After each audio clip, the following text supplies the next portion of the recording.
नमस्कार, मैं हूं आपके साथ लक्ष्मी उपाध्याय। सनातन धर्म का सबसे बड़ा उत्सव महाकुंभ 13 जनवरी से शुरू हो रहा है।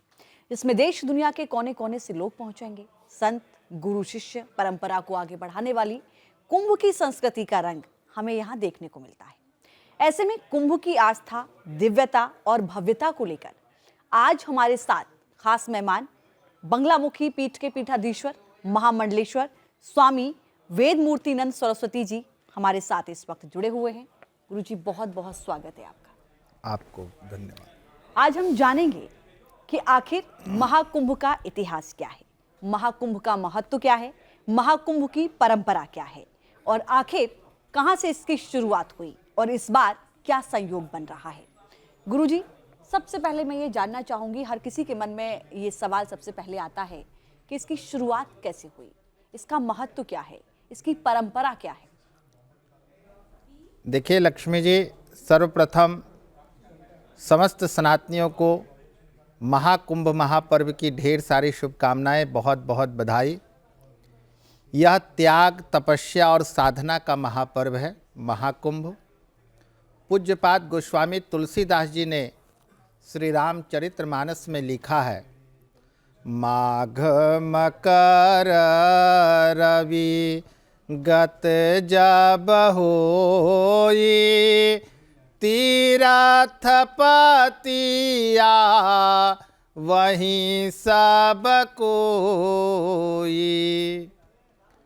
तो ये वेदों का जो नेत्र है, ज्योतिष, जो ग्रह नक्षत्रों का जो समावेश होता है, और यह जो महापर्व है ये सिर्फ आदि गुरु शंकराचार्य के समय से ही प्रारंभ नहीं हुआ है। बहुत लोगों ने इसको हजारों वर्ष प्राचीन कहा। हाँ। लेकिन जब से ये सृष्टि का आरंभ हुआ है तब से ये महाकुंभ महापर्व हम सभी सनातनी ऋषि संत महात्मा मनाते आ रहे हैं। बहुत लोगों ने जो आज कथाओं का जो श्रवण किया है, जो मूल है, क्योंकि हमने पहले कहा कि जब से सृष्टि आरंभ हुआ है तो सृष्टि का जो आरंभ हुआ है महर्षि कश्यप के द्वारा। कश्यप और अदिति के जितने भी ब्रह्मांड में हम सब चराचर में जितने भी मनुष्य प्राणी हैं वो कश्यप और अदिति के ही संतान हैं। इसलिए हमारे यहाँ कहा गया है कि हम लोग जब पूजन पाठ अनुष्ठान करते हैं महाकुंभ में तो उस समय ब्राह्मण जो है वो कहते हैं गोत्र का उच्चारण करें। लेकिन आज के समय में अगर देखा जाए तो बहुत लोगों को अपना गोत्र नहीं जानकारी होती है। तो हम लोग कहते हैं कि अगर जिसको गोत्र की जानकारी न हो वो कश्यप गोत्र बोल सकते हैं। क्यों? क्योंकि कश्यप ऋषि के ही चारों वर्ण जो है, ब्राह्मण, वैश्य, शूद्र और क्षत्रिय, ये चारों वर्ण उन्हीं का संतान है और हम लोगों का पिता एक ही है, वो जो कश्यप है। एक समय की बात है लक्ष्मी जी, बाकी तो इंद्र की कथा आप लोगों ने सुना है। हाँ, महाकुंभ के बारे में मैं उसी पे आना चाह रही थी, क्योंकि कोई कहता है कि आदि शंकराचार्य जी ने इसकी शुरुआत की। तो एक हम कथा ये भी सुनते हैं कि जब राक्षस और देवता मिलकर जब समुद्र मंथन कर रहे थे तो जब वो अमृत का कलश निकला और इंद्रदेव के बेटे जब उनको लेकर चले तो जहां जहां इसकी बूंदें गिरी वहां वहां इसका आयोजन किया जाता है। जी, तो लक्ष्मी जी, मैं आज ऐसी कथा सुनाने जा रहा हूं जो बहुत कम लोगों ने सुना है। जी। तो महर्षि कश्यप की दो पत्नियां थी। एक पत्नी का नाम था कद्रु और दूसरी पत्नी का नाम था विनीता। दोनों आपस में बहन ही थी, लेकिन एक दूसरे में बहुत ज्यादा शत्रुता था। दोनों में पटता नहीं था। एक दिन की बात है कि महर्षि कश्यप से माँ कद्रु और विनीता ने प्रार्थना किया कि प्रभु, हमारे विवाह का इतने साल हो गया, हमें संतान चाहिए। तो महर्षि कश्यप ने कहा कि बहुत अच्छी बात है। तो कद्रु ने कहा कि मुझे एक दो संतान नहीं, मुझे 1000 संतान चाहिए। कश्यप ने कहा कि ठीक है, तथास्तु। 1000 अंडे जो है महर्षि कश्यप ने अपनी पत्नी कद्रु को दे दिया। उस 1000 अंडों से 1000 सर्पों की उत्पत्ति हुई। अब विनीता दूसरी पत्नी ने कहा कि प्रभु, हमें भी आप वरदान दे दे, लेकिन हमें कद्रु की तरह 1000 पुत्र नहीं चाहिए, हमें मात्र 2 पुत्र चाहिए और वो इतना शक्तिशाली हो जो कद्रू के बेटों से भी ज्यादा शक्तिशाली हो। हमें जिसके अंदर ज्ञान हो, बुद्धि हो, विवेक हो, शक्ति हो, ऐसे पुत्रों की उत्पत्ति हो हमारे यहाँ। तो महर्षि कश्यप ने उन्हें 2 अंडा दे दिया और धीरे धीरे जब अंडे का फूटने का समय आया तो उससे 1000 सर्पों की उत्पत्ति हुई। और इधर विनीता के यहाँ उसने क्या किया कि एक अंडा को समय से पहले उसको फोड़ दिया विनीता ने।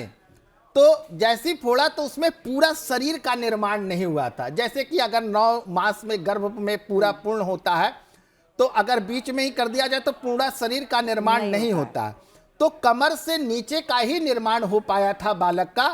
अब उसकी उत्पत्ति हो गई तो उस समय उसका नाम रखा गया अरुण, जो आगे जाकर के भगवान सूर्य नारायण के सारथी बने। जो घोड़े आपका देखते हैं वो अरुण हैं। और दूसरा अंडा जो है वो भगवान गरुड़ की उत्पत्ति हुई उससे, जो भगवान नारायण का वाहन के रूप में है, जिसको कहा गया है पक्षी राजाय विद्महे स्वर्ण पक्षाय धीमहि तन्नो गरुड़ः प्रचोदयात्। इतनी शक्तिशाली कि सारे पक्षियों का वह राजा हुए और भगवान नारायण स्वयं उनका वाहन करते हैं। ऐसे विभूति के रूप में गरुड़ जी का पदार्पण हुआ। जब इनके 2 पुत्र शक्तिशाली उत्पन्न हुए तो कद्रू को लगा कि विनीता जो है हमसे ज्यादा, क्योंकि उनके बच्चे ज्यादा बुद्धिमान हैं। तो उन्होंने कहा कि एक दिन की बात है, दोनों बहन आपस में बैठी हुई थी और वहां एक घोड़ा खड़ा था और वह घोड़ा पूर्ण रूप से सफेद था। तो दोनों बहनों ने कहा कि अच्छा विनीता बताओ ये घोड़ा किस कलर का है। तो विनीता ने कहा कि ये जो घोड़ा है पूरा सफेद है। बोला नहीं, ये सफेद नहीं है। अगर ये घोड़ा सफेद नहीं हुआ तो क्या तुम मेरी दासी बनोगी। तो सामने दिख रहा था कि घोड़ा पूरा रूप से सफेद है। तो विनीता ने कहा कि ये तो पूरा सफेद ही है। तो बोला ठीक है, तीसरे आदमी को बुलाया जाए जो इसका निर्णय करे। तो विनीता तो थोड़ी सीधी थी बेचारी, चालाक नहीं थी। बोले ठीक है, अगर ये सफेद घोड़ा नहीं निकला तो हम तुम्हारी दासी बन जाएंगे। उतने में कद्रू ने अपने बेटों को बुलाया, नागों को, और जो काले काले नाग थे उनको बुला करके कहा कि जाओ और यो घोड़े के पूंछ में जाकर के तुम लपेट जाओ। अब वहां जाकर के वो सर्प जो है उसमें जाकर के लपेट गए। तीसरा आदमी आया और बोला कि नहीं, पूरा तो सफेद है लेकिन पूंछ जो है घोड़े का वो काले रंग का है। जब वो साबित कर दिया तो विनीता ने कहा था, क्योंकि वचन का उस समय कीमत होता था, वो जाकर के दासी बन गई। और जब दासी बन गई तो इधर गरुड़ जी महाराज देखे कि हमारी माता जो है वो नागों के यहाँ दासी के रूप में है, तो और मैं इतना शक्तिशाली हूँ, मैं भगवान नारायण का वाहन हूँ और फिर भी मैं अपने माँ को मुक्त नहीं करा पा रहा हूँ, तो ऐसा बेटा किस काम का। तो भगवान नारायण के पास में गए और नारायण से प्रार्थना किया कि हे नारायण, हमारी माँ जो है वो बंधन में है। तो नागों से जाकर के पूछा कि अगर मेरी माँ को मुक्त कराना हम चाहते हैं, बताओ उसके बदले में तुम्हें क्या चाहिए। तो नागों ने कहा कि मुझे अमृत कलश चाहिए जी। अब जो है गरुड़ जी महाराज अपने स्वामी के पास पहुंचे, क्योंकि वह अमृत कलश किसके पास था, भगवान नारायण के पास में। और वह नारायण से जाकर के प्रार्थना किया कि प्रभु हमारी माँ को मुक्त कराने के लिए हमें अमृत कलश दे दें। भगवान नारायण ने उन्हें अमृत कलश दिया और 12 दिनों तक वो यात्रा करते हुए उस नागलोक में पहुंचे। क्योंकि ऊपर में जो एक दिन होता है हमारे यहाँ पृथ्वी पर, एक यानी हमारे यहाँ वहाँ का एक दिन और हमारे यहाँ का एक साल, यानी 12 साल बाद जो यही 4 जगह जो है उस समय जब लेकर के चले गरुड़ जी महाराज, तो 4 जगह जो है उसका वह बूंद अमृत का गिरा, जिसमें प्रयागराज सर्वप्रथम जो गिरा वो प्रयागराज में। इसलिए प्रयागराज की महिमा जो है वह सारे कुंभों में सबसे अलग है, क्योंकि सबसे पहले जो अमृत की बूंद गिरी वो प्रयागराज की ही धरा पर गिरी। इसलिए सबसे बड़ा महाकुंभ जो होता है, जो इस बार 144 वर्षों के बाद जो अद्भुत संयोग बना है, और ये 144 वर्ष के बाद क्या अद्भुत संयोग है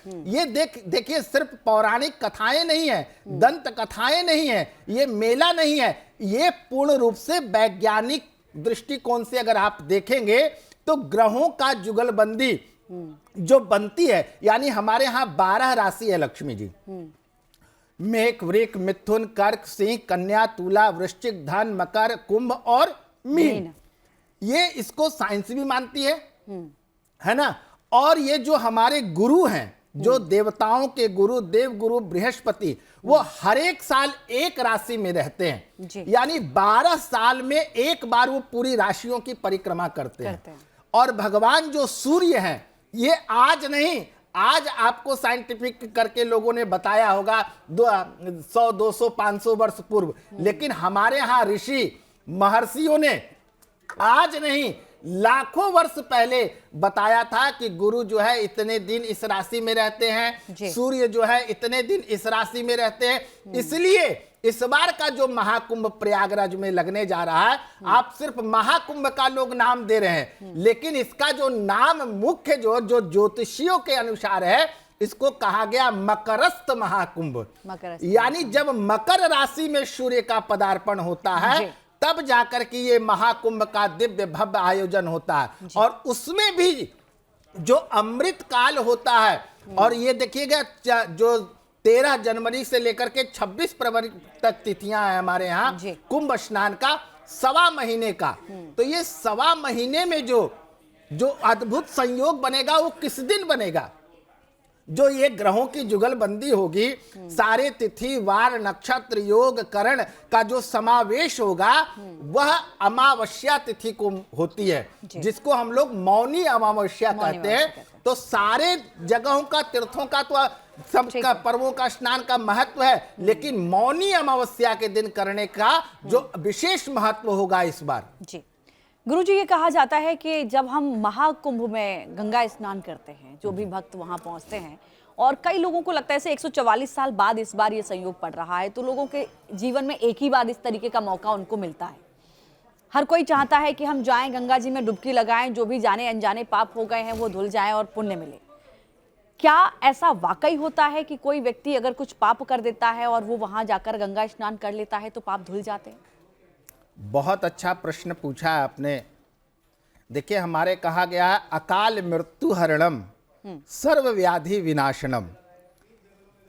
देखिए, कुंभ स्नान करने से क्या क्या फल की प्राप्ति होती है।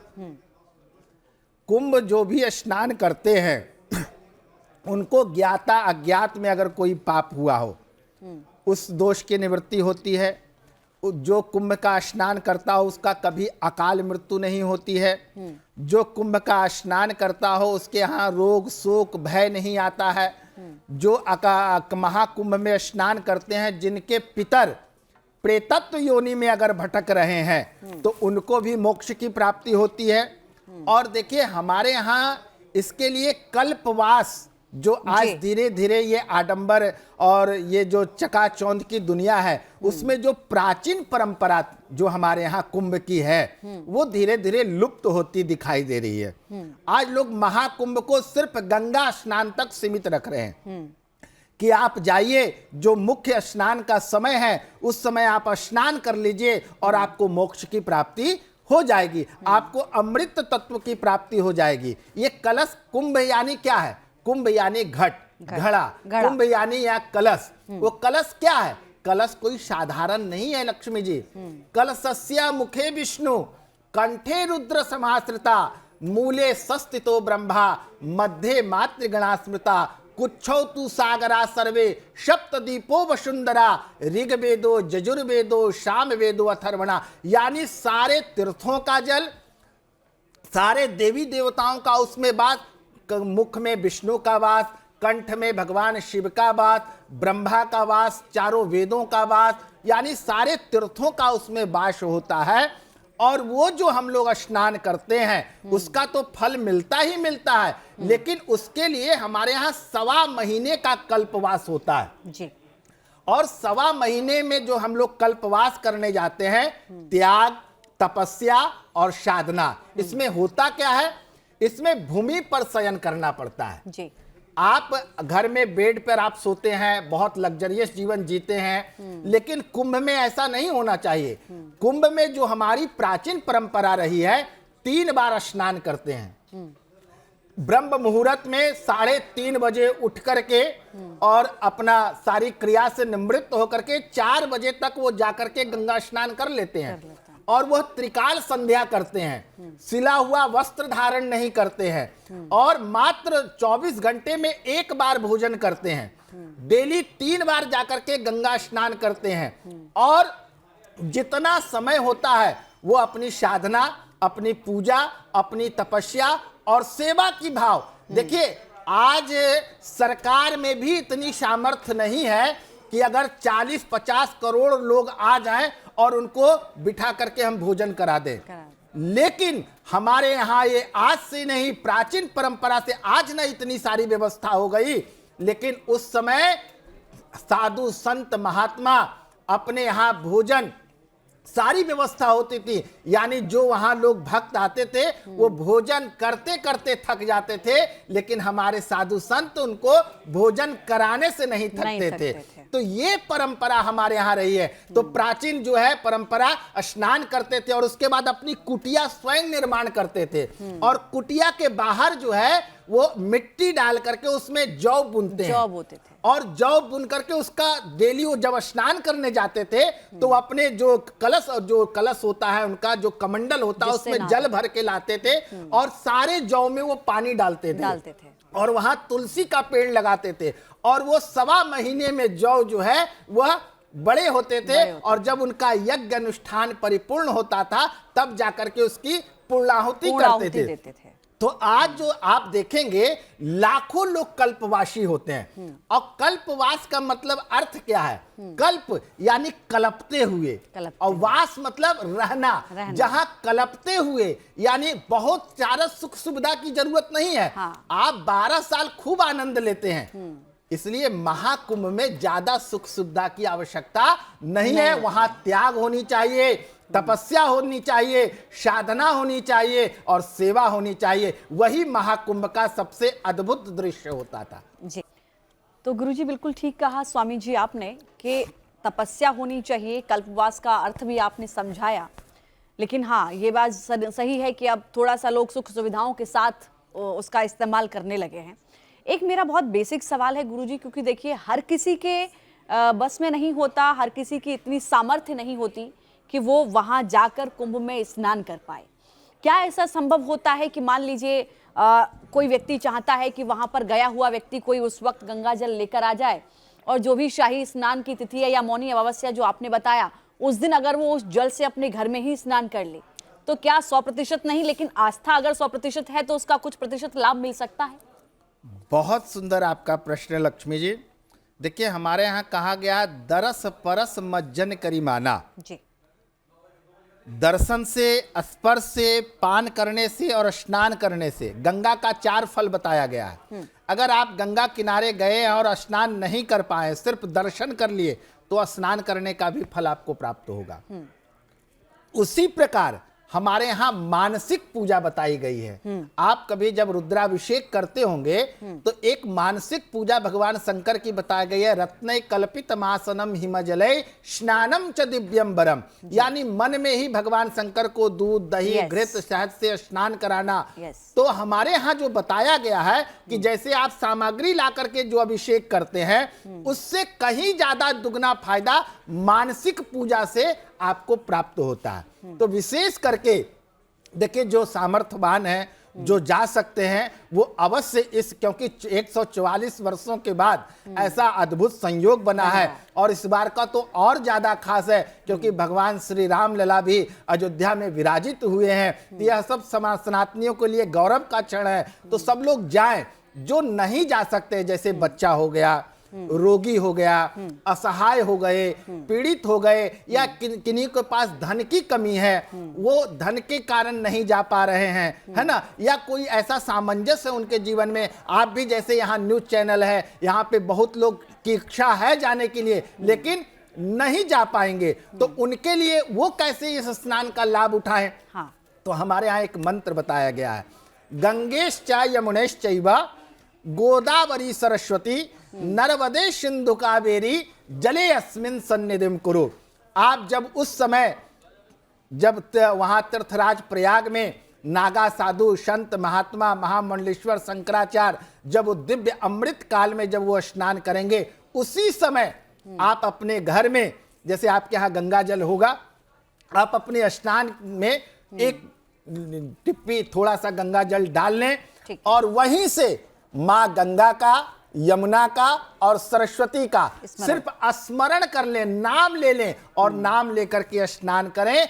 आपको भी उतना ही फल की प्राप्ति होगी जितना हम वहां जाकर के उस समय संगम में जो स्नान करेंगे, आपको भी उतना ही फल। ये हम नहीं कह रहे हैं, ये मेरा शास्त्र कह रहा है कि मानसिक अगर स्नान करते हैं तो वो देखिए वो जो शुभ योग होता है ना, ऐसा नहीं कि सिर्फ तीर्थराज प्रयाग में ही होगा, ये पूरे ब्रह्मांड में होगा। तो आपके घर में भी वो शुभ योग बनेगा, अमृत काल बनेगा। बस उस समय का आपको ध्यान रखना है, उस समय पे आपको स्नान करना है। जी बिल्कुल ठीक कहा गुरुजी, इसीलिए कहा जाता है कि भगवान तो भाव के भूखे होते हैं। भावाधीनम जगत सर्वम। भावना में भाव है तो भव से बेड़ा पार है, और भावना में भावना तो भावना बेकार है। बहुत सुंदर, यही कहा जाता है। बहुत सुंदर। और देखिए इस महाकुंभ में देखिए दृश्य और अदृश्य भी लोग आकर के स्नान करते हैं। एक तो चलिए दृश्य में आपको दिखाई दे रहे हैं कि इतने लाख इतने करोड़ लोग आएंगे, लेकिन कई में जो है अदृश्य लोग, जैसे ग्रह भूत पिशाच यक्ष गंधर्व राक्षसा ब्रह्म राक्षस वेताला कुष्मांडा भैरवादया, यानी ग्रह भूत पिशाच यक्ष गंधर्व किन्नर मनुष्य देव के सारे जो है, जलचर थलचर नभचर जीव जंतु सब लोग जो है वह सूक्ष्म रूप धारण करके, और इस समय का पर्व काल का, क्योंकि अभी कहा कि देवता लोग ललायित रहते हैं, मनुष्य का तो छोड़िए, देवता लोग ललायित रहते हैं कि कब वह कुंभ का पर्व आए और वह शुभ संयोग बने जो हम लोग जा करके और गंगा में स्नान करें। और विशेष करके देखिए लक्ष्मी जी, एक चीज और दर्शकों को ध्यान देना पड़ेगा कि आप जाकर के संगम में डुबकी लगा लिए और आप स्नान कर लिए, उसके बाद कई लोग जो है अपने घर की ओर चल देते हैं। ऐसा नहीं, अगर आप ऐसा करते हैं तो आपको पुण्य फल की प्राप्ति पूर्ण रूप से प्राप्त नहीं हो पाएगी। वहीं पर बगल में अक्षय वट है जी, जिसका कभी क्षय नहीं होने वाला है, जो सतयुग में भी था, द्वापर में भी था, त्रेता में भी था, आज कलयुग में भी है, और आने वाला जब महाप्रलय हो जाएगा इस धरातल पे, तब पर भी वो अक्षय वट रहेगा। क्यों? क्योंकि उसको मां सीता ने आशीर्वाद दिया था। लेकिन विडंबना ये थी कि हमारे देश में जब मुगलों का शासन आया तो वो अक्षय वट का दर्शन को बंद कर दिया था अकबर ने। इस बार योगी जी की कृपा से वह अक्षय वट का भी दर्शन हम सभी सनातनी कर पाएंगे, जिसका दर्शन करने मात्र से सारी जीवन में अक्षय की प्राप्ति होती है, जिसका कभी क्षय ना हो। और आप वहां जाकर के दर्शन करेंगे तो आप देखिएगा कि वहां सरस्वती लुप्त है जी। गंगा यमुना हमें दिखाई देती है लेकिन सरस्वती लुप्त है। वो सरस्वती निकली कहां से? तो वही अक्षय वट का जो जड़ है ना, वहीं से मां सरस्वती का उद्गम है। और वहां जब तक हम दर्शन नहीं करते हैं तब तक हमें पूर्ण फल की प्राप्ति नहीं होती है। उसके बाद वहीं पे बगल में श्री हनुमान जी विराजित हैं, लेटे वाले हनुमान जी। आपने इतने जगह घूमा होगा अभी तक, लेकिन कभी भी हनुमान जी को लेटे हुए नहीं देखा होगा, क्योंकि पूज्यपाद गोस्वामी तुलसीदास जी ने लिखा है सुंदरकांड में, वो